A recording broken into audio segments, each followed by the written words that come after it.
செங்கையில் மான் தூக்கி சிவந்த மழு தூக்கி அங்கத்தில் ஒரு பெண்ணை அனுதினமும் தூக்கி திங்களை கங்கையை கதித்த சடையில் தூக்கி அங்குமிங்கும் தேடியவரும் கண்டிராத காலை தூக்கி ஆடும் தெய்வமே என்னை கை தூக்கி ஆள் தெய்வமே.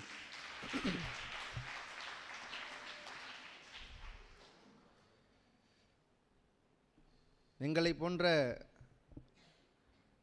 இளையவர்களை எல்லாம் கண்டுணர்ந்து உலகத்தின் மேடையிலே அறிமுகப்படுத்தி மகிழ்கின்ற பெருமனத்திற்கு சொந்தக்காரர் ஐயா அவை அருள் உள்ளிட்ட அவைக்கு என்னுடைய அன்பு கலந்த வணக்கங்கள்.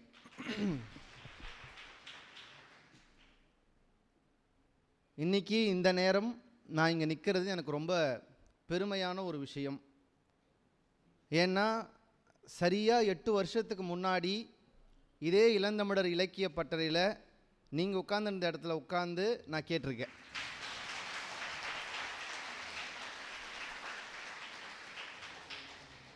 இந்த பட்டறையினுடைய நோக்கம் என்னன்னு யாராவது உங்களை கேட்டாங்கன்னா நீங்கள் என்ன கை காமிச்சாலே போதும்னு நினைக்கிறேன். அதுதான் இந்த பட்டறையினுடைய நோக்கம். ரெண்டாவது, இப்போ நான் பேசுகிற நேரம் நிறைய பேருக்கு தெரிஞ்சிருக்கும், சில பேருக்கு தெரிஞ்சிருக்காது. இன்றைக்கி சரியாக இப்போ 4:30க்கு சனி பெயர்ச்சி நடந்துட்டுருக்கு. ஆமாம், நான் வர கடகம் அஷ்டமத்து சனியில் உட்காந்துட்டு பேசுகிறேன். இருந்தாலும் என்ன தைரியம் தெரியுமா? தமிழ் தான் சொல்லி கொடுத்துச்சு ஞானசம்பந்தன் மூலயமா. என்னன்னா கோளொரு பதிகம்னு ஒன்று பாடினார். அவை நல்ல நல்ல அதனால் அந்த தைரியம்னு வச்சுக்கோங்களேன். நாங்கள் இலக்கியப்பட்டறையில் இருந்தப்போ சென்னையில் நடந்துச்சு, தரமணியில் இருந்த இந்த வளாகத்தில் இந்த இலக்கியப்பட்டறை நடந்தது. இப்போ மதுரையில் நடக்குது. என்ன கேட்டால் சென்னையில் நடப்பதை விட மதுரையில் நடப்பது ரொம்ப பொருத்தமானது.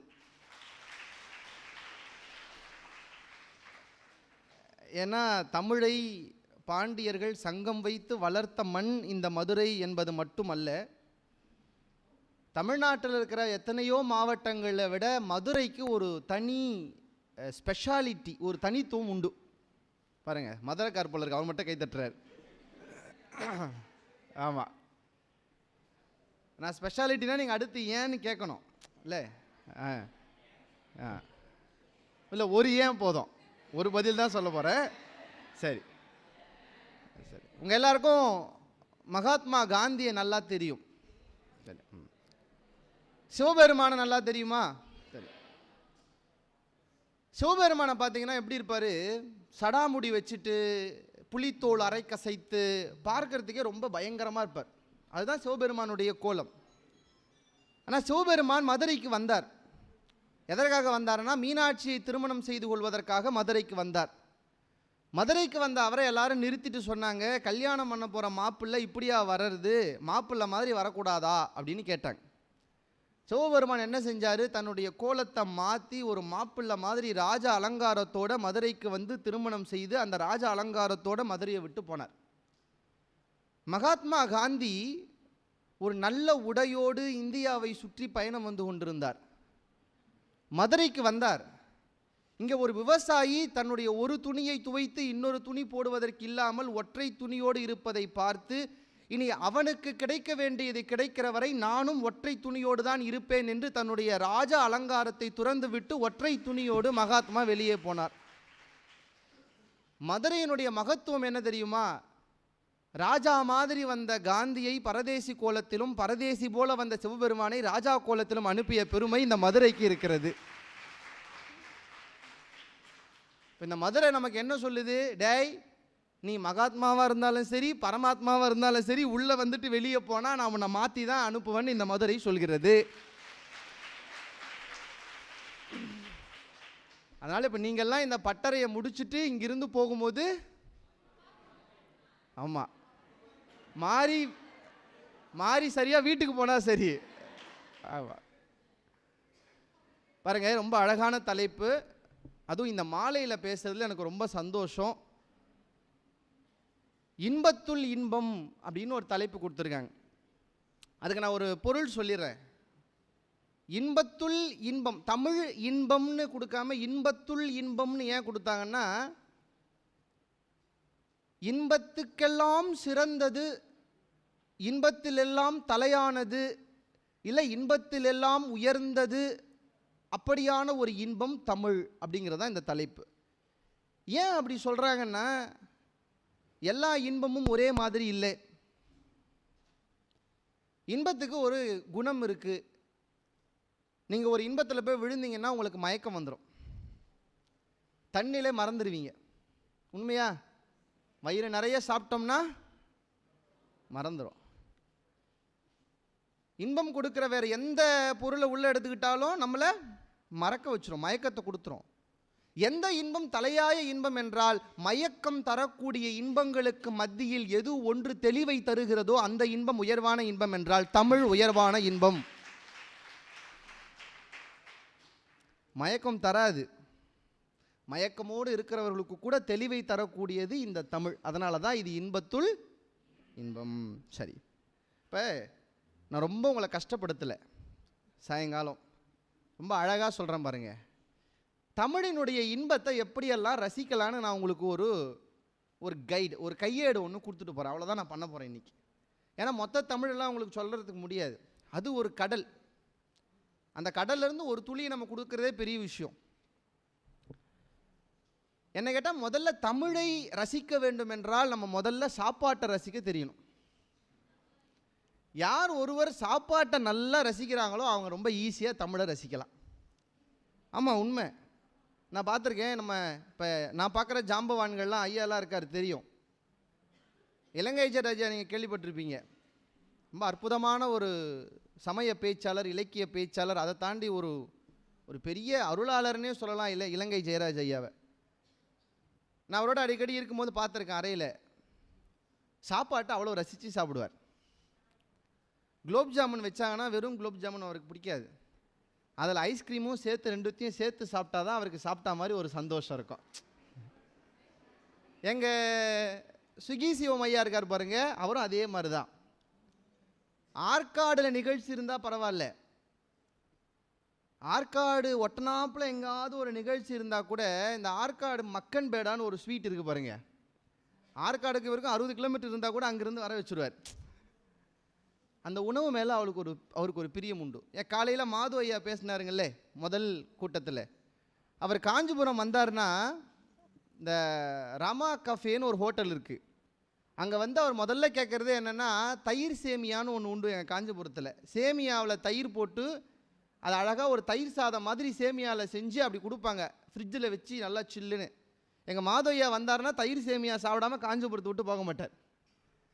ஏன் இதெல்லாம் உதாரணமாக சொல்கிறேன்னு தெரியுமா? யார் ஒருவர் உணவை ரசித்து சாப்பிடுகிறார்களோ அவர்கள் மிக எளிதாக தமிழை ரசிக்கலாம். ஏன்னா உணவு எப்படியோ அப்படி தான் தமிழ். எல்லா சாப்பாடும் ஒரே மாதிரி ரசிக்கிறது இல்லை. இப்போ உதாரணத்துக்கு சொல்கிறேன் பாருங்களேன், நம்ம இந்த தெருவிலலாம் பானிபூரின்னு ஒன்று விற்கிறாங்கல்லே, ஆமாம், டெல்லியில் அதை கோல்கப்பான்னு சொல்லுவாங்க. இந்த பானிபூரியை சாப்பிட்றதுக்கு ஒரு முறை இருக்குது. ஸ்பூனையும் ஃபோர்க்கையும் வச்சு உடச்சி தின்னானா அவனை மாதிரி ஒரு பைத்தியக்காரன் யாரும் கிடையாது. பானிபூரி எப்படி சாப்பிட்ணும், அதை அப்படியே எடுத்து அப்படியே வாய்க்குள்ளே வச்சு உடச்சி அந்த ரசத்தை அப்படியே குடிக்கணும். எங்கள் ஊரில் என்ன பண்ணுவான், பிளேட்டில் 8 பானிபூரி வச்சுட்டு அதில் ரசத்தையும் ஊற்றி கொடுத்து 5 நிமிஷம் கழித்து கொடுப்பான். எடுக்கும்போது பானி தனியாக வரும், ரசம் தட்டில் இருக்கும். கோல்கப்பாவை எப்படி சாப்பிட்ணுன்னா, அது எதுவும் ஆராய்ச்சியெல்லாம் பண்ணக்கூடாது, அதை அப்படியே எடுத்து சாப்பிட்டிங்கன்னா அது சுவை. அதில் ஆராய்ச்சியெல்லாம் பண்ணக்கூடாது. இப்போது மசால் தோசை வச்சாங்கன்னு வச்சுக்கோங்க, அதை அப்படியே எடுத்து சாப்பிடக்கூடாது. முதல்ல அதை திறந்து அதில் இருக்கிற அந்த பூரிக்கிழங்கு எப்படி இருக்குன்னு பார்க்கணும். கொஞ்சோண்டு பிட்டு பூரிக்கிழங்குல கொஞ்சம் அப்படி எடுத்து அந்த தேங்காய் சட்னியில் லைட்டாக தொட்டு சாம்பார் வச்சுருக்கிற கிண்ணத்தில் அதை போட்டு எடுத்து சாப்பிட்டா தான் மசால் தோசை சாப்பிட்டதுக்கு அர்த்தம். கரெக்டு தானுங்களே? ஆமாம்.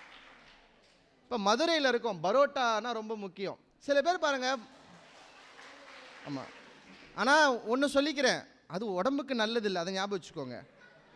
சூரி மாதிரி எல்லா கோட்டையும் அழி நான் முதல்லேருந்து சாப்பிட்றதெல்லாம் சாப்பிடக்கூடாது. இந்த பரோட்டாவெல்லாம் சில பேர் பார்த்தா எனக்கு கோபம் வரும், தோசை சாப்பிட்ற மாதிரி பிச்சு பிச்சு தொட்டு சாப்பிடுவான். அது பரோட்டாக்கே செய்கிற பாவம். அது பரோட்டா வந்ததுன்னா அதை நல்லா சுற்றி தட்டி அதை லேயராக ஆக்கி அதை சின்ன சின்னதாக புட்டு சேர்வாவை எடுத்துகிட்டு வந்து அதை நல்லா குளிப்பாட்டி, தீபாவளிக்கு எண்ணெய் வச்சு குளிப்பாட்டுற மாதிரி அதை குளிப்பாட்டி அப்புறம் அதை நல்லா ஒரு கலக்கி சில பேர் தயிர் அந்த வெங்காய பச்சடியும் கேட்டு வாங்கி அதை அது தலைமையில கொஞ்சம் வச்சு சாப்பிடுவாங்க. நல்லா கவனிங்க, ஒரு உணவை எப்படி ரசிப்பதற்கு கூட ஒரு முறை இருக்கிறதோ அப்படித்தான் தமிழையும் இலக்கியத்தையும் ரசிப்பதற்கு கூட ஒரு முறை இருக்கிறது. அதே உதாரணம் சொல்கிறேன் பாருங்க. தமிழில் சில பாடல்களை சில இலக்கியங்களை ஆராய்ச்சி எல்லாம் பண்ணி எல்லாம் ரசிக்க வேண்டாம், அப்படியே ரசிக்கலாம். உதாரணம் நீங்கள் எல்லாம் கேட்டிருப்பீங்க. தத்தி தாதூதுதி தாதூதுதி தத்துதி துத்தி துதைதி துதைத்த தாதூதுதி தித்தித்த தித்தித்த தாதது தித்தித்த தாதோ தித்தித்த தாது.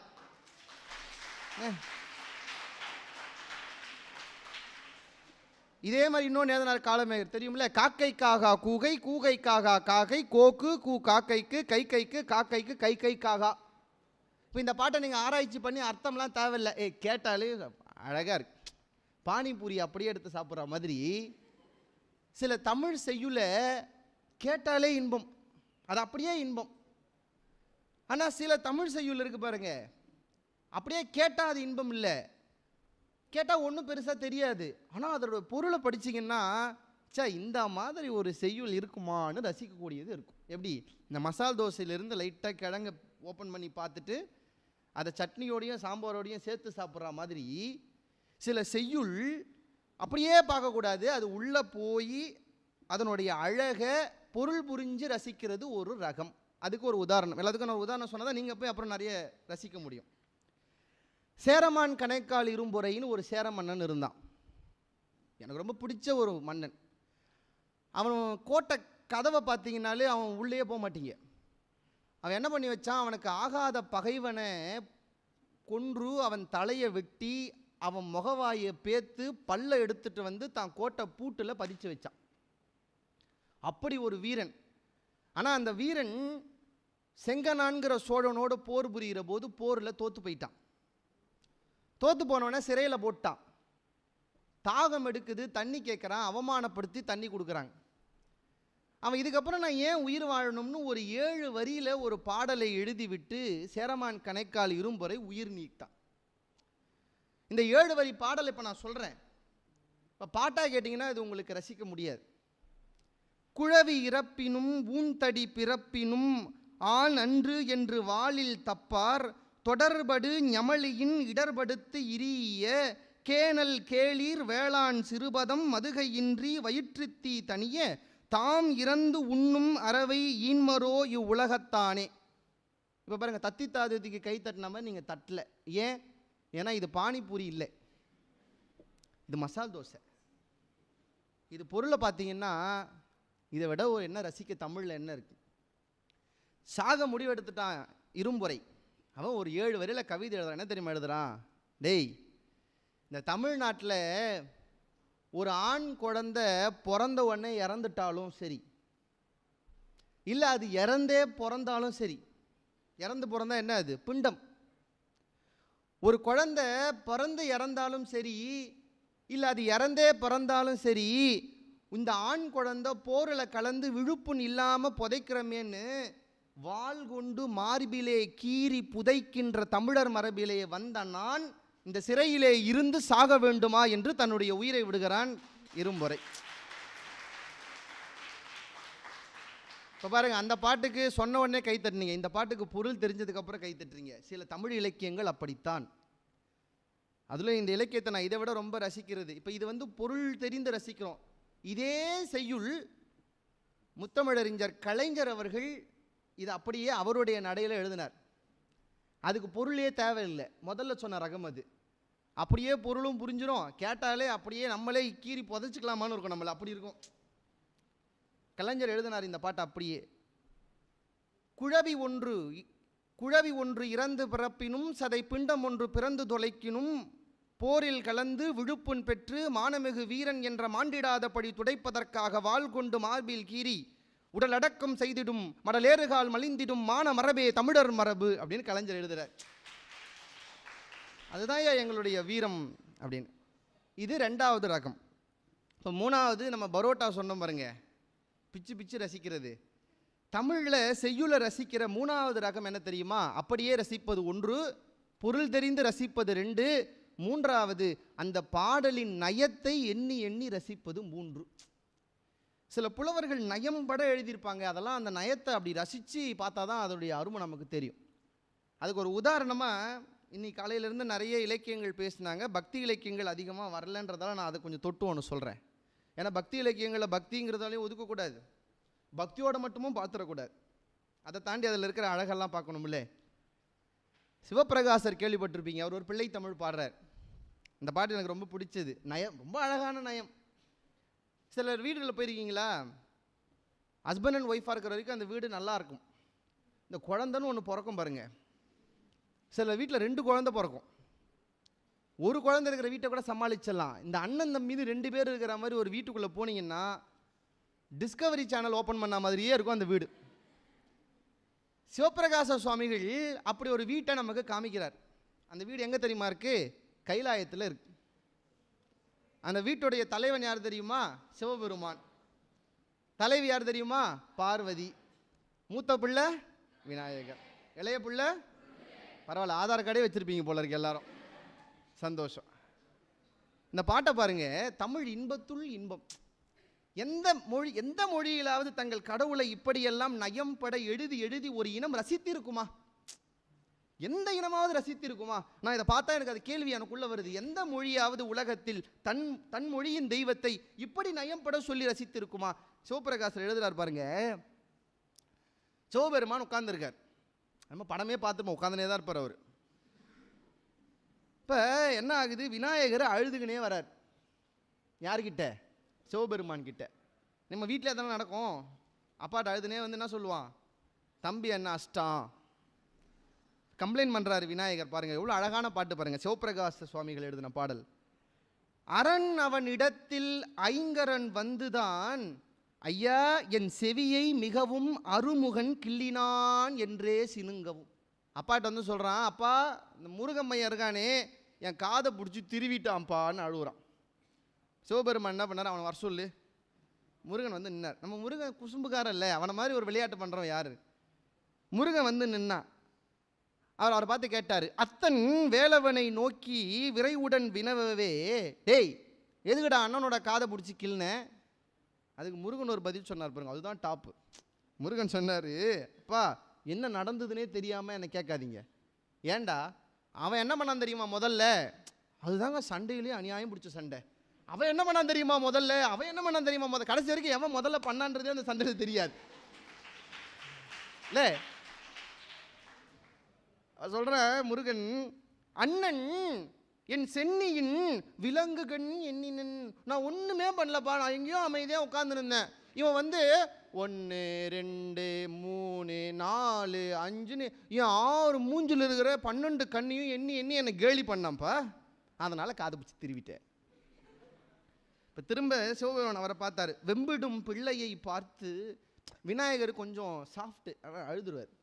வெம்பிடும் பிள்ளையை பார்த்து நீ அப்படியும் விகடம் ஏன் செய்தாய்? டாய், நீ அவன் கண்ணை என்னவே தான் அவன் காதை பிடிச்சி திருவி இருக்கான், நீ ஏன் அவன் கண்ணை என்ன? இன்னும் விநாயகர் ஓன்னு அழ ஆரம்பிச்சிட்டார். அவன் என்ன பண்ணான்னு உங்களுக்கு தெரியுமா?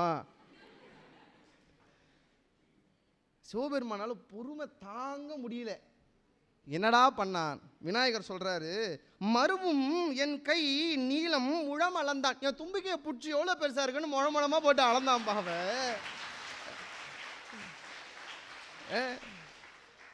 அவன் என் தும்பிக்கை அளந்தான், அதனால நான் அவன் கண்ணை அளந்தேன்.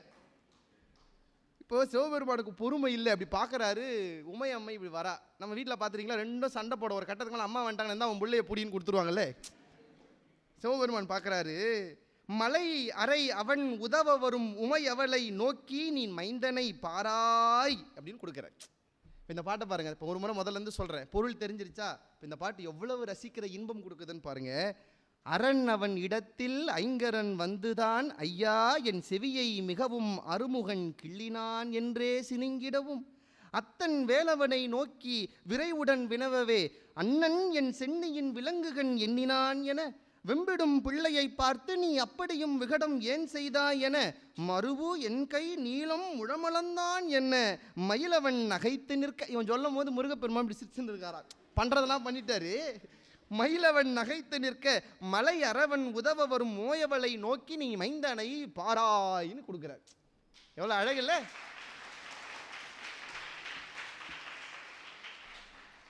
நயத்தை ரசிச்சிங்கன்னா தமிழ் கொடுக்குற இன்பம் இருக்குது பாருங்க. சாப்பாடு வேண்டாம், தண்ணி வேண்டாம், எதுவும் வேண்டாம், படித்து படித்து ரசிக்கலாம். அதே மாதிரி தான் இன்னொரு பாட்டு அகிலாண்ட நாயகியில் சொல்கிறார்.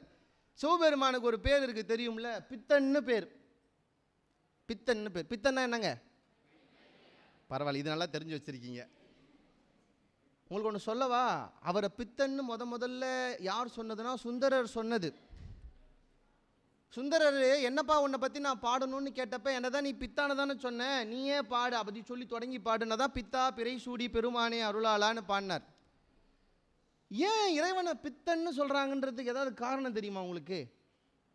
சிவபெருமானை போயிட்டு பித்தன்னு சொல்கிறதுக்கு ஏதாவது ஒரு காரணம் சொல்ல முடியுமா?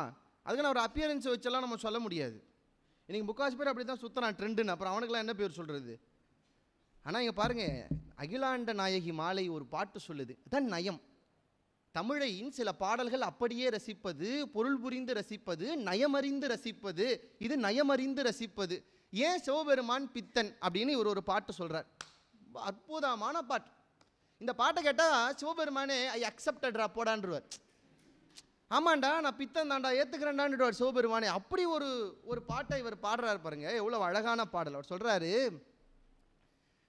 எத்தனை பேருக்கு நீச்சல் தெரியும்னு எனக்கு தெரியலனா கூடிய சீக்கிரத்தில் கற்றுக்கோங்க. இனிமேல் அப்போ தான் டிசம்பர் மாதம் உயிர் வாழ முடியும். இந்த இந்த தண்ணிக்குள்ளே விழுந்துட்டிங்கன்னு வச்சுக்கோங்க. தண்ணி என்னன்னு சொல்லுவோம் பொதுவாக? கங்கைன்னு சொல்லுவோமா?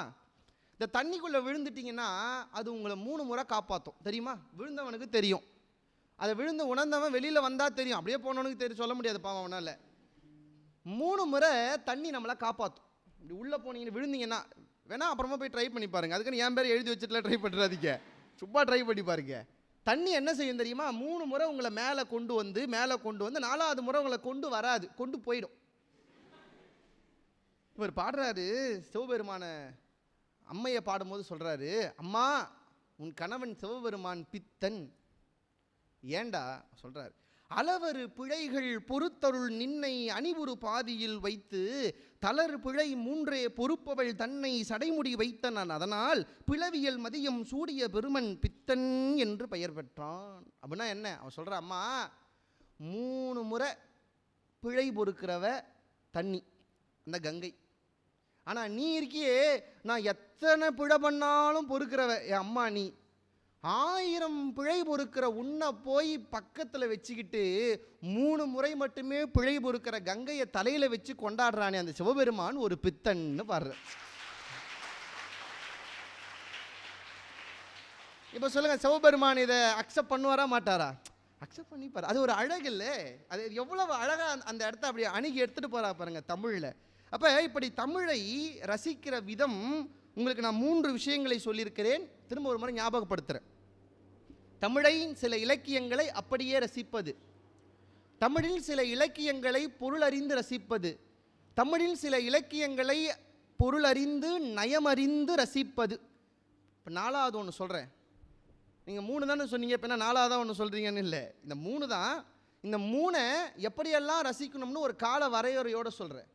ஏன்னா நம்ம தமிழை 3ஆக பிரிக்கலாம். 2000 வருஷத்துக்கு முன்னாடி இருந்த தமிழ் இலக்கியம் வேறு, அப்படி தானே? ஏதாவது ஒரு உதாரணம் சொல்ல முடியுமா? சிலப்பதிகாரம் சொல்லலாமா? கிபி 2ஆம் நூற்றாண்டு. யார் எழுதுனது? பரவாயில்ல.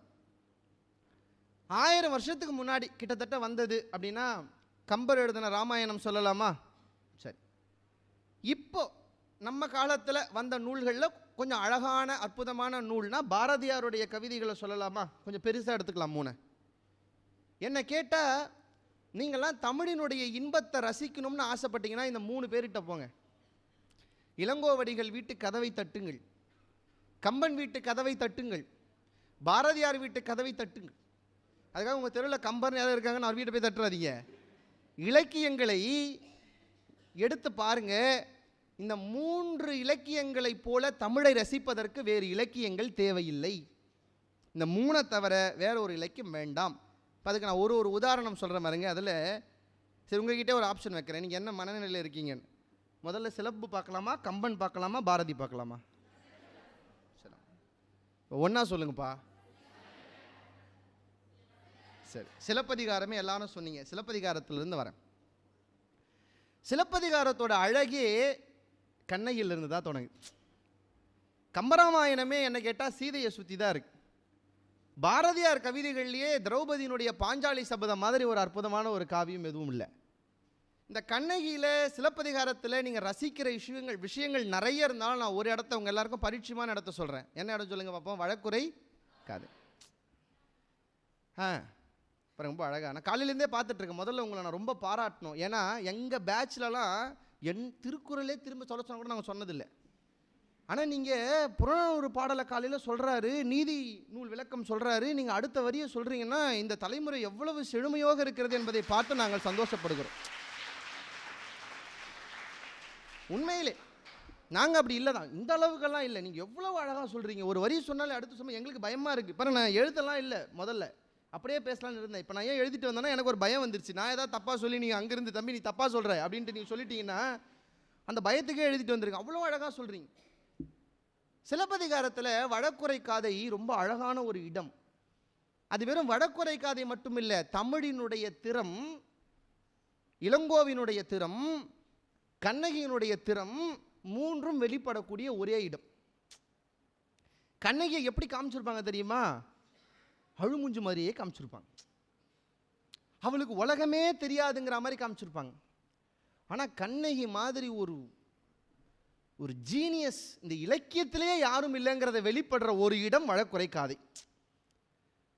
நீங்கள் இந்த பாட்டை பல பேர் படிச்சிருப்பீங்க. இப்போ நான் என் பார்வையிலிருந்து உங்களுக்கு ஒரு சின்ன வெளிச்சம் கொடுக்குற மாதிரிங்க இந்த பாட்டை. ஏன்னா உங்களுக்கு எல்லாருக்கும் தெரிஞ்சது தான். ஆனால் நான் உங்களுக்கு ஒரு புதுவிதமான கோணத்தில் இந்த பாட்டை உங்களுக்கு சொல்கிற மாதிரிங்களேன்.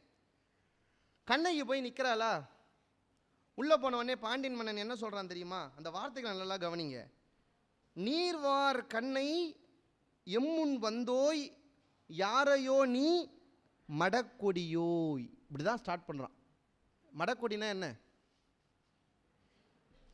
கேட்டால் மடக்கொடிங்கிறது அவளை கொஞ்சம் அப்படி ஜஸ்ட் லைக் தட்டில் ட்ரீட் பண்ணுறாரு பாண்டியன். அதானே மடக்கொடியோய் அப்படின்னா ஒரு சாதாரணமாக அவளை ஹேண்டில் பண்ண முயற்சி பண்ணுறாரு பாண்டியன்.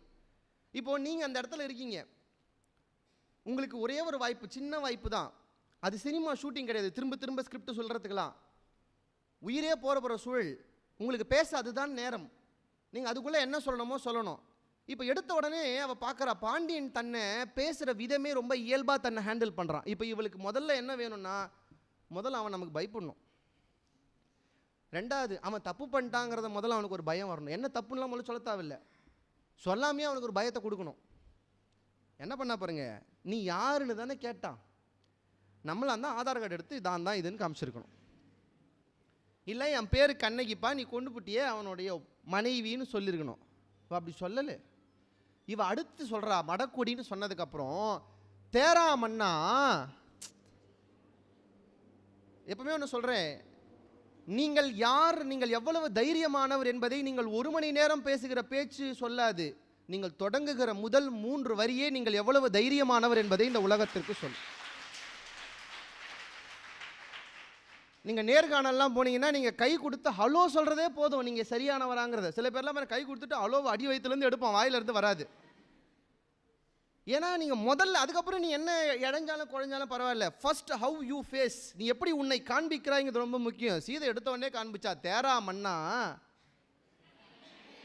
கண்ணகி, தேரா மன்னா செப்புவது உடையேன்.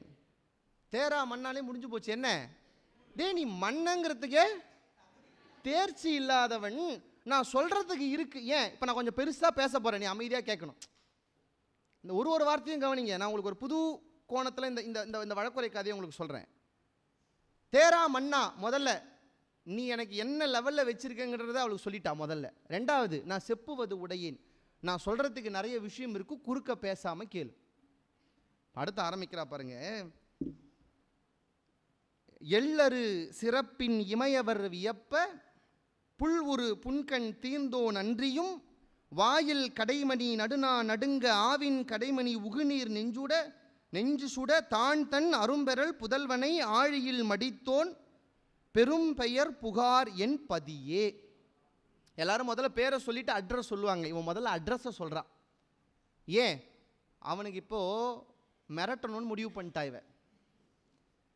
இப்போ அவன் தப்பு பண்ணன்னு அவன் மனசில் நினைப்பே இல்லை. ஆனால் இவன் நீ தப்பு பண்ணடான்னு சைக்காலஜிக்கலாக அவனை அடிக்கணும்னு முடிவு பண்ணிட்டான். இப்போ என்ன சொல்கிறா பாரு, எடுத்த உடனே என் ஊர் புகார் நேராக சொல்லாமல், எங்கள் ஊரில் மனுநீதி சோழன்னு ஒருத்தர் இருந்தான்டா, தாம் மகன் ஒரு கன்றை ஏற்றிட்டாங்கிற ஒரே காரணத்துக்காக தன் மகன் என்று கூட பாராமல் நீதியை காப்பாற்ற வேண்டும் என்று தன் மகனை தன் தேர்காலிலேயே இட்டு கொன்றானே மனுநீதி சோழன். நீ கேள்விப்பட்டிருப்ப. அவன் ஊரு என் ஊரு. தன்னிடம் சரணாகதியாக வந்த புறாவினுடைய துயரை துடைப்பதற்காக தன்னுடைய சதையையே அறுத்து வைத்த அந்த புறாவினுடைய கண்ணீரை துடைப்பதற்காக ஒரு மன்னன் இருந்தான் தெரியுமா, சிபி சக்கரவர்த்தி. அவனுடைய ஊர் என்னுடைய ஊர். இப்போ பாண்டியன் மனசில் 2 விதைச்சிட்டா. என்ன? ஒன்று, அவள் கண்ணீரோடு வந்திருக்கா, அதை நீ துடைக்கணும். ஏன்? சிபி சக்கரவர்த்தியை ஞாபகப்படுத்துறா. இப்போ அவள் என்ன நீதினே இவனுக்கு தெரியல. ஆனால் நீ நீதியை ஒழுங்காக கொடுக்கலன்னா உனக்கு மானக்கேடு. அதனால் மனுநீதி சோழன்னு சொல்லிட்டா. பாருங்கள், சைக்காலஜிக்கலாக இந்த 2 பேரை சொல்லிட்டு ஊரை சொல்கிறா. ஏன்னா இந்த பார், உன் ஊரே இல்லைண்ணா. இந்த வழக்கை முதல்ல நீ விசாரிக்கிறதுக்கு முன்னாடி நான் எந்த ஊருன்னு கூட தெரியாமல் நீ விசாரிச்சிருக்கேன். நான் உன் ஊரே இல்லை. புகார் என் பதியே. இப்போ அடுத்து நினச்சிடக்கூடாது பூம்புகாரில் ஏதோ பொட்டி கடை வச்சிருக்கேன்னு நினச்சேன்னு.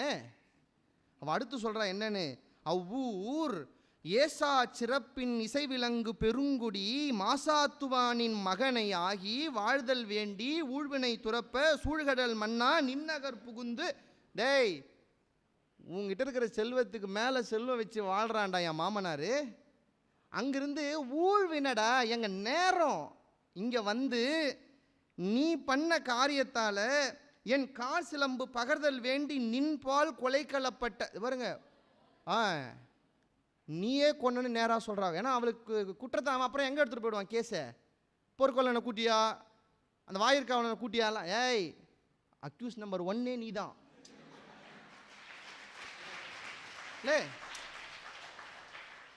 என்ன கேட்டால் ஐயா இருக்கார் சொல்லணும். என்னன்னா, சட்டம் படிக்கிற பிள்ளைகளுக்கு தயவு செய்து இந்த ஒரே ஒரு காதையாவது பாடத்திட்டத்தில் எப்படியாவது கொண்டு போய் வச்சிருங்க. ஒரு வழக்கை எப்படி கையாளணும்னு கண்ணகியிடமிருந்து கற்றுக்கணும். ஏன்னா சில பேர் இப்போ கூட முந்தானத்துக்கு கால் பண்ணி சிலப்பதிகார நாடகம் போட போகிறோம், கண்ணகிக்கு என்ன மாதிரி புடவை கட்டணும்னு கேட்டாங்க. நீங்கள் பார்த்தா தெரியும், கண்ணகிக்கு கருப்பு கல்லில் தான் பொதுவாக புடவை கட்டி ஒரு வழக்கம் உண்டு. என்கிட்ட கேட்டாங்க, கருப்பு புடவை கட்டலாமா, அந்த மரபு நமக்கு இருக்கான்னு. நான் சொன்னேன், கருப்பு புடவை கட்டலாமா வேணாமா எனக்கு தெரியாது, ஆனால் கருப்பு புடவை கட்டினா சரியாக இருக்கும். ஏன்னா அவரை மாதிரி ஒரு வழக்கறிஞருக்கு உதாரணம் வேறு இல்லை, அதனால் கருப்பு போட்டால் சரியாக இருக்கும்னு சொன்னேன்.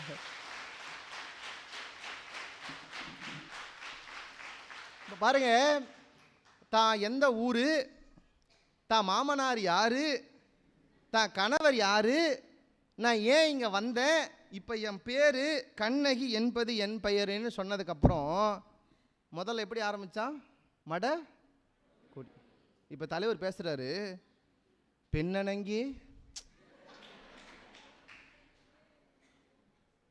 அண்ணங்கண்ணா என்னங்க தெய்வம். முதல்ல எப்படி ஆரம்பித்தார்? மடக்கொடி. நான் தான் சொல்லுவேன், கண்ணகி கிட்ட இருக்கிற இந்த தைரியம் நிறைய பேருக்கு வந்துருச்சு. இந்த போலீஸ்கார் பார்த்துருக்கீங்களா? மண்டியை பிடிச்சிடுவார், டேய் இறங்கடா அப்படிம்பார். நம்ம உடனே, சார் எங்கள் மாமா மினிஸ்டர் இருக்கார், நாங்கள் எம்எல்ஏ. சரிங்க சார், பார்த்து போங்க சார்ன்னுவாங்க. டே என்ன ஆயிடுச்சு? சார் ஆயிடுச்சு. அது கண்ணகி தான் முதல்ல பிள்ளையார் சொல்லி போட்டது. மடக்கொடியேன்னு சொன்னவை இப்போ அடுத்து என்ன சொல்கிறான்?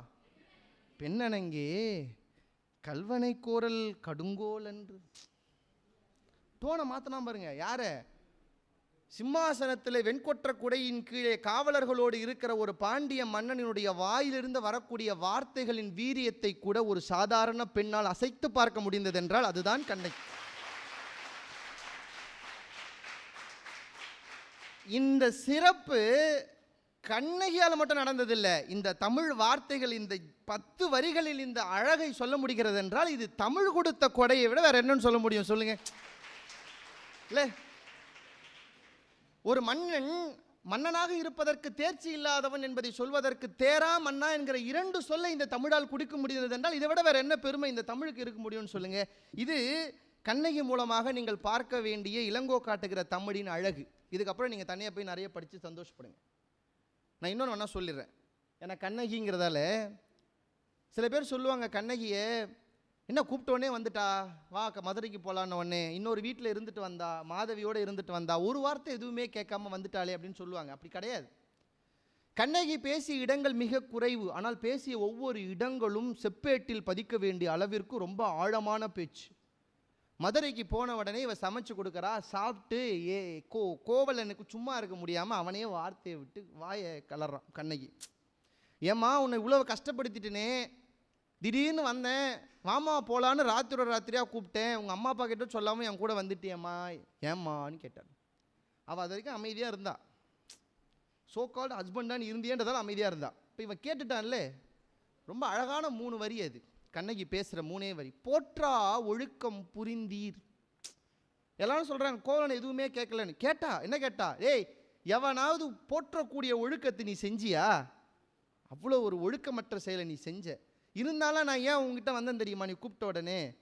எனக்கு அதான் ரொம்ப பிடிச்ச இடம். மாற்றா உள்ளத்து வாழ்க்கையின் ஆதலால்.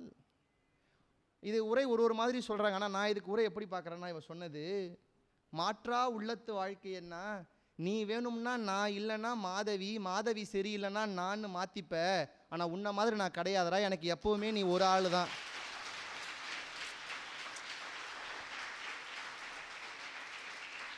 அடுத்த வரி இன்னும் ஜோரா சொல்லியிருப்பா. ஆதலால் ஏற்று எழுந்தனன் யான். நீ கூப்பிட்டு வரல, நானா வந்தேன். ஏற்று எழுந்தனன் நானா வந்தேன், நீ கூப்பிட்டு வந்தேன் நினச்சிக்காத. கண்ணகியை போய் படியுங்கள்.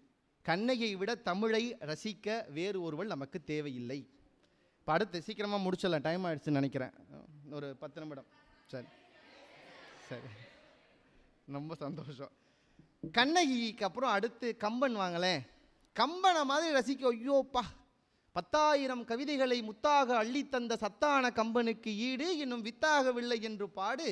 சீதை நடையழகும் ஸ்ரீராமன் தோழழகும் போதை நிறைந்ததென சொல்லி என்னை போட்டான் மதுக்குடத்தில் அள்ளி. நான் நினைப்பேன், ஏன் கண்ணதாசன் எழுதாருன்னா, அவருக்கு இருக்கிறதுலே பெரிய சொர்க்கம் மதுதான், அவருக்கு அதை தாண்டி வேற சொல்ல முடியாதுல்ல, அதனால அதையே சொல்லிட்டார். கம்பர் எழுதின ராமனையும் கம்பர் எழுதின சீதையையும் நீ படிச்சா மது குடிச்சா மாதிரி இருக்காது, டேய் மதுவிலே விழுந்தா மாதிரி இருக்கும்டாங்கிறாரு கண்ணதாசன். எனக்கு அனுபவம் இல்லை தெரியாது, ஆனால் அவரை விட அனுபவசாலி வேறு யாரும் இல்லை அதை சொல்கிறதுக்கு. என்ன அழகுங்க கம்பனுடைய பாடல், கம்பனுடைய கவிதை. அதில் நான் ஒரு 2 விஷயத்த சொல்லிவிட்டு அடுத்து போய் பாரதிக்கு போயிட்டு முடிச்சுட்டா சரியாக இருக்கும். தெரிஞ்சது வேண்டாம், உங்களுக்கு தெரியாத ஒரு விஷயம் சொல்கிறேன். வால்மீகியில் கம்பனில் இருக்கிற மாதிரி அண்ணலும் நோக்கினால் அவனும் நோக்கினால்ங்கிற காட்சியெல்லாம் வால்மீகியில் கிடையாது. நேராக போகிறான், வில்லு எடுக்கிறான், உடைக்கிறான், கல்யாணம் பண்ணுறான், வீட்டுக்கு கூப்பிட்டு வரான். கம்பன் பார்க்குறாரு, சேச்சே தமிழர்களுக்குன்னு ஒரு தமிழன் என்று ஒரு இனம் உண்டு,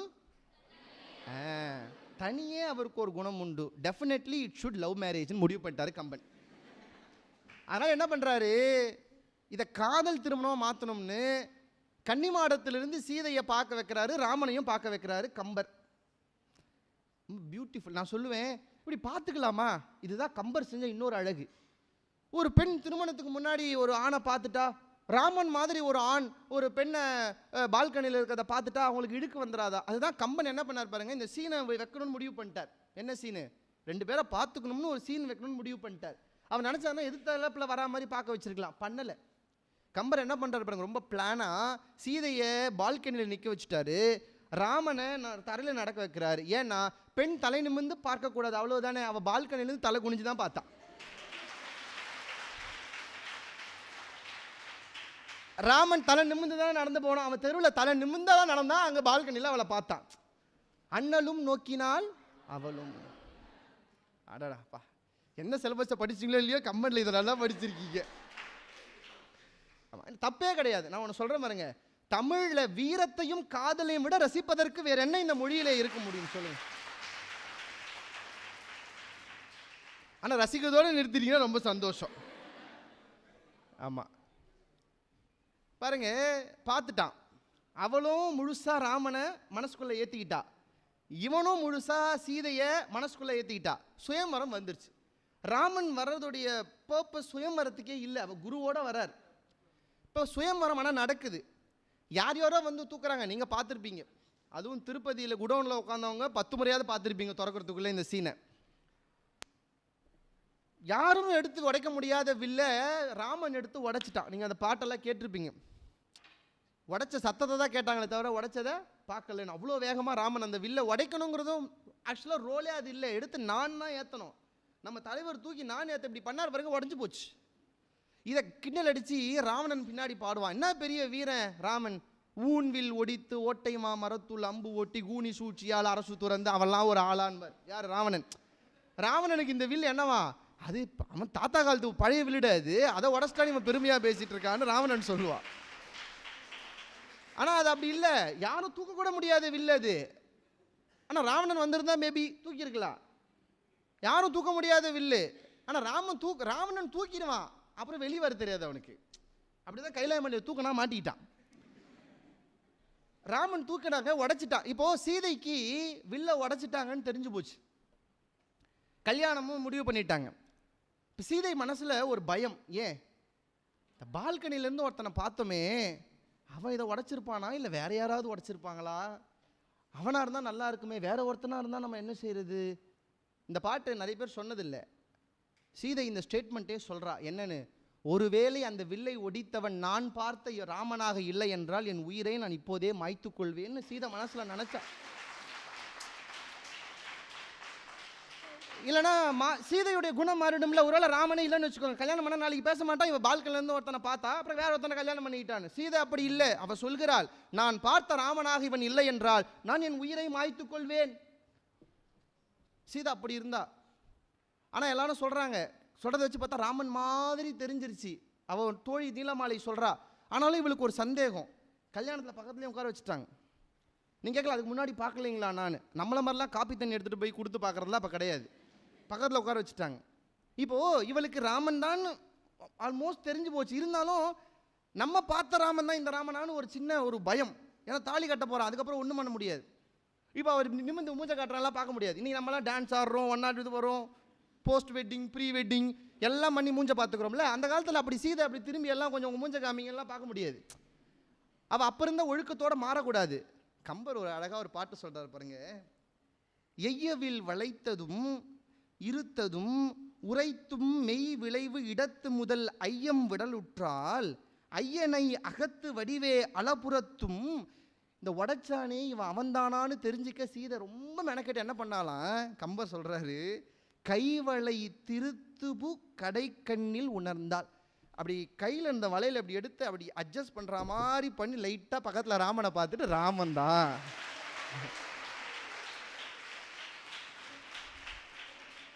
இன்பத்துள் இன்பம் தமிழ்.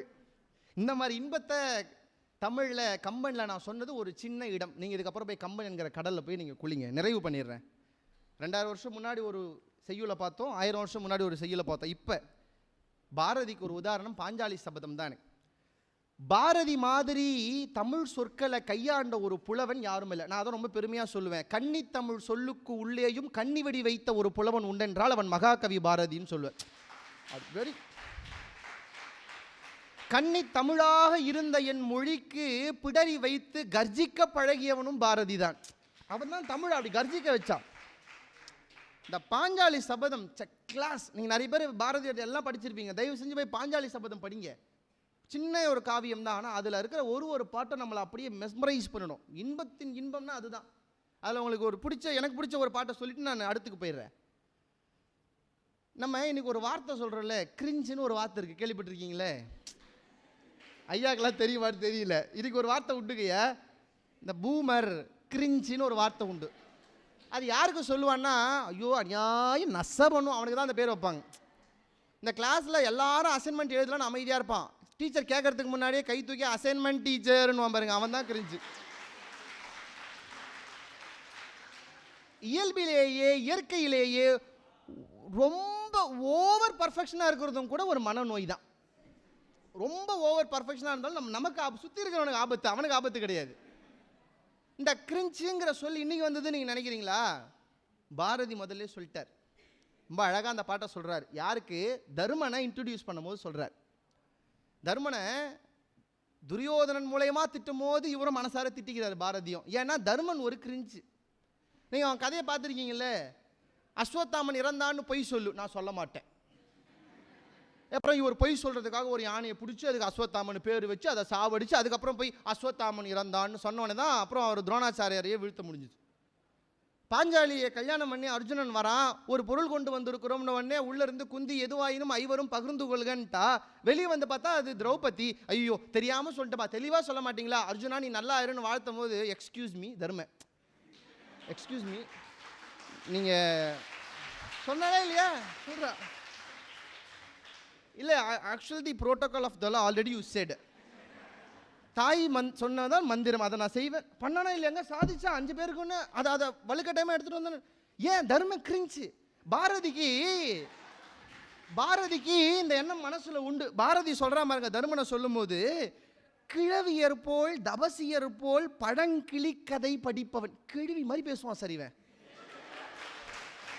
கிழவி மாதிரி பேசுவான். பாரதி பாருங்க அந்த வார்த்தை எவ்வளவு அழகா பயன்படுத்துறானே, கிழவியர் போல் தபசியர் போல் பழங்கிளி கதை படிப்பவன், பொறுமை ஒன்றும் பழவினை என்றும் சொல்லி பதுங்கி நிற்போன். டே போடா இருப்பா வரும்போது பார்த்துக்கலாம். பாரதி பாருங்க அந்த வார்த்தைக்கு, பொறுமை என்றும் பழவினை. ஏதாவது பண்றா, நம்ம பண்ண பாவம்பா அதனால தான்ப்பா அப்படி நடக்குது. அண்ணே வெக்காதண்ணே தோத்துட்டண்ணே, அட நம்ம நேரம்டா வச்சிருவோண்டா.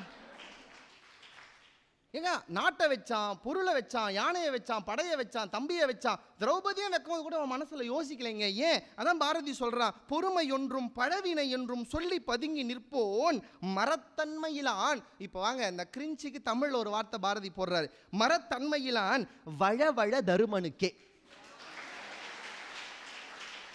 பாரு அப்ப கிரிஞ்சிக்கு தமிழ் என்ன? வழவழ. பாரதி கொடுக்குறான் அந்த சொல்ல பாருங்க. இந்த அவன் பாட்டில் எல்லாமே நீங்க ரசிக்கலாம், சாதாரணமாக கடந்து போறது இல்லை. விதுரன் தெரியும்ல, துரியோதன கூட்டத்தில் இருக்கிறவன், ஆனால் சப்போர்ட் யாருக்கு பண்ணுவான்? இவங்களுக்கு பண்ணுவான். ஏங்க விதுரனுடைய கேரக்டர் நீங்க ஃபுல்லா படிக்க தேவையில்லை. பாரதி ஒரு 5 லைன் சொல்றான், என்னன்னு, ஐவருக்கு நெஞ்சும். விதுரனை பார்த்து துரியோதனை திட்டுறான். அந்த ஐவருக்கு விதுரா, ஐவருக்கு நெஞ்சும் எங்கள் அரண்மனைக்கு மட்டும் வயிறும் தெய்வம் ஒன்றெனக்கு தந்ததுவோ. எங்க பக்கம் வைத்த வச்சு இங்க தின்ற, ஆனா உன் நெஞ்செல்லாம் அங்க வச்சிருக்க. நன்றி கெட்ட விதுரா சிறிதும் நாணமற்ற விதுரா. பாரதியோட வார்த்தையை பாருங்க. நான் இன்னும் ரசிக்கிற ஒரு இடம் போறேன் பாருங்க. திரௌபதி தோத்துட்டா, அந்தப்புறத்துல இருந்து இழுத்துட்டு வரான் யாரு? துச்சாதனன். ஏன் உங்களை கேட்டேன்னா நான் மாத்தி சொல்றேன், மறந்துட்டேன், அவ்வளவுதான். எடுத்துட்டு வரான். இதை பாரதி தமிழ்ல எழுதுறாரு பாருங்க. இந்த தமிழ் கர்ஜிக்கிற இடம் இந்த இடம். பாரதியுடைய கவிதைகள்ல பல இடங்கள்ல தமிழ் கர்ஜித்து இருக்கு, ஆனா இந்த இடம் மாதிரி பாரதி டு த பீக். அந்த கோபத்தை என்னன்னா இன்பம்னு சொல்லிட்டு இதெல்லாம் சொல்றீங்கன்னா, கோபத்தை கூட இப்படி எழுதுவதை விட வேற என்ன இன்பம் தமிழிலே படிக்க எங்களுக்கு இருக்கிறது? அவன் கோபப்பட்டு எழுதுறாங்க. நல்லா ஞாபகம் வச்சுக்கோங்க, பாஞ்சாலி சபதம் திரௌபதியை பத்தி எழுதுனதே இல்லை. Actually Draupadi is equal to Bharat Mata. பாரத தாய்க்கு நடந்த இகழ்ச்சியை அவன் எழுதணும்னு இப்படி எழுதுறான். அவன் சொல்றான் பாருங்க, தூக்கி இழுத்துட்டு வரான். கக்கக்க வென்று கனைத்தே பெருமூடன். நல்லா இந்த வார்த்தை ஒன்னொருத்தே காதல வாங்கிக்கோங்க, ஒன்னொருத்தே காதல வாங்கிக்கோங்க. இந்த போனை ஆஃப் பண்ணிடுங்க. கக்கக்க என்று கனைத்தே பெருமூடன் பக்கத்திலே வந்தே பாஞ்சாலி கூந்தலினை கையினால் பற்றி கர கர கர என தான் இழித்தான். ஐயோஹோ என்றே அலறி உணர்விழந்து பாண்டவர்த்தம் தேவியவள் பாதியுயிர் கொண்டு வர நீண்ட கருங்குழலை நீசன் கரம் பற்றி முன்னெடுத்து சென்றான் வழிநெடுக மொய்த்தவராய். இழுத்துட்டு வரான் சார் ஒரு பொம்பளைய, சுத்தி நின்று வேடிக்கை பார்க்குறானுங்க. பாரதி சொல்றான், வழிநெடுக்க மொய்த்தவராய் என்ன கொடுமை இது என்று பார்த்திருந்தால். எவனை கிட்ட போல, என்ன கொடுமை பாருப்பா இது. நீங்க இந்த பழைய சரத்குமார் நாட்டாம படம் எல்லாம் பார்த்தீங்கன்னா தெரியும், ஒரு பிரச்சனை நடக்கும், எவனை கிட்ட வர மாட்டான், சுத்தி நின்று என்னது என்னதுன்னு. இந்திய தாயையே உருக்கி ஆங்கிலேயன் அடிமைப்படுத்தி வளங்களை கொண்டு போகிறான். நம்ம ஆளெல்லாம் பார்த்துக்கணும். பாரதிக்கு இந்த கோபம் இங்க வருது. என்ன தெரியுமா எழுதுனா, தமிழை பாருங்களேன். என்ன கொடுமை இது என்று பார்த்திருந்தார், ஊரவர் தம் கீழ்மை உரைக்கும் தரமாமோ வீரமில்லா நாய்கள். இந்த வார்த்தை பாருங்க, பாரதி போடுறான், ஊரவர் தம் கீழ்மை.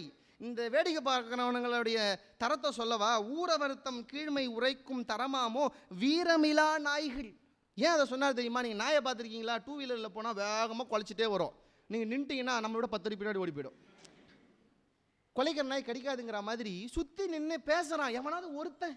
பாரதி சொல்கிறார், வீரமிலா நாய்கள் விலங்காம் இளவரசன் தன்னை மிதித்து தராதலத்தில் போக்கியே பொன்னை அவள் அந்த புறத்தினில் சேர்க்காமல் அவனை தலை மேலே 2 போட்டு இவளை திரௌபதியை கூட்டு போய் அந்த புறத்தில் விடுறதை விட்டுவிட்டு வேடிக்கை பார்க்குறான். அடுத்த ஒரு வார்த்தை போடுற பாருங்க பாரதி என்னன்னு, நெட்டை மரங்கள் என நின்று புலம்புகின்றார் பெட்டை புலம்பல் பிறருக்கு துணையாமோ. மரம் மாதிரி நின்று ஏன்டா புலம்பிட்டு இருக்கீங்க, உங்கள் புலம்பலால் என்னடா பலன்னு. இது திரௌபதிக்கு சொன்னதில்லை, இந்திய தேசத்தை பார்த்து வேடிக்கை பார்த்த அத்தனை இந்தியர்களுக்கும் சேர்த்து பாரதி சொன்னார். சார் நம்ப மாட்டீங்க, இந்த பாட்டை நான் என்னைக்கு படிச்சேனோ அதிலிருந்து ரோட்டில் ஒரு சண்டை வளர்ந்தா கூட நான் போய் என்னன்னு கேட்பேன். அதுக்கு மேலே நான் வேடிக்கை தான் பார்த்தேன். நான் அப்படி வேடிக்கை பார்க்கும்போது பாரதி இங்கே வந்து வீரமிலா நாய் வீரமிலா நாயின்னு சொல்கிற மாதிரியே இருக்கும் என் காதுகிட்ட வந்து. ஏன்னா தமிழுடைய இலக்கியத்தினுடைய செழுமை என்னன்னா, படித்தா பத்தாது, என்னை ஒரு அடி நகர்த்தினால்தான் இந்த இலக்கியத்திற்கும் தமிழுக்குமே மதிப்பு இருக்கிறது. இதை பார்க்கிற போது என் மனதிலே அதை ஏற்படுத்தியது. இன்னொன்று சொல்கிறேன் பாருங்க, இந்த இதில் உங்களுக்கு இது விஷயத்தையும் சொல்லிட்டா தான் இன்னும் எனக்கு நிறைவாயிடும். இந்த திரௌபதியை கூட்டு வந்து விடுற வரைக்கும் யாருக்கும் துகில் உரிக்கணுங்கிற ஐடியாவே கிடையாது. அந்த ஐடியாவை யார் தெரியுமா இம்ப்ளிமெண்ட் பண்ணது? உள்ளத்தில் நல்ல உள்ளம் உறங்காதென்பது. சிவாஜி கணேசனை வச்சு நம்மளெல்லாம் ஏமாத்திட்டாங்க. பாரதி சொல்கிறான் பாருங்க ரொம்ப அழகா, அவன் அமைதியாக நின்றுட்டு இருந்தாங்க, கர்ணன் எழுந்து பேசுகிறான் சம்பந்தமே இல்லாமல். என்னன்னு, மார்பிலே துணியை தாங்கும் வழக்கம் கீழடியாருக்கு இல்லை, சீரிய மகளும் அள்ளல் ஐவரை துறந்த தேவி, யாரடா பணியால் வாராய், பாண்டவர் மார்பில் ஏந்தும் சீரையும் களைவாய், தையல் சேலையும் களைவாய். யார் சொன்னது? உள்ளத்தில் நல்ல உள்ளம். எப்பவுமே ஒன்று சொல்கிறேன், ஒரு சைடை மட்டுமே பார்த்து ஒரு கதாபாத்திரத்தை நம்பிடாதீங்க. வாழ்க்கையிலையும் அப்படி தான், கூடவே இருக்கணும்னு ஒரு சைடாக பார்த்தே நம்பிடாதீங்க. ஆனால் ஒன்று சொல்கிறேன் பாருங்க, இது ஏன் சொல்கிறேன்னா, இதே கர்ணன் இவன் சொன்னதுக்கப்புறம் தான் அவளுடைய துகிலை உரிக்கிறார்கள். ஆனால் கதை தெரியும் உங்களுக்கு. நிறைவில் கர்ணன் கிட்ட இந்திரன் வந்து கவச குண்டலம் கேட்பான். தன் உடம்போடு பிறந்ததிலிருந்து ஒட்டிய ஆடை அந்த கவச குண்டலம். அதை தன் கையாலே ரத்தமும் சதையும் நரம்புமாக பீத்து எடுத்து கர்ணன் கொடுப்பான். ஏன் தெரியுமா?